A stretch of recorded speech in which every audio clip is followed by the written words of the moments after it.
David just went to sleep, so we're gonna dress his bike with some nice princess stuff.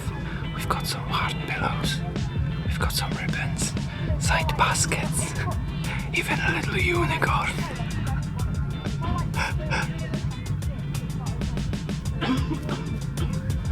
Hopefully I won't do it too loud.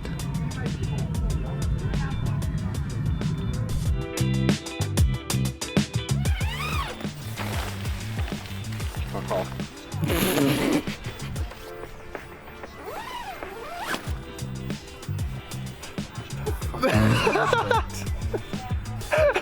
I'm going home. How do you like your Princess Carrige? What in the fuck happened? You wake up from a dream. The bike was always Fucking like that. nightmare.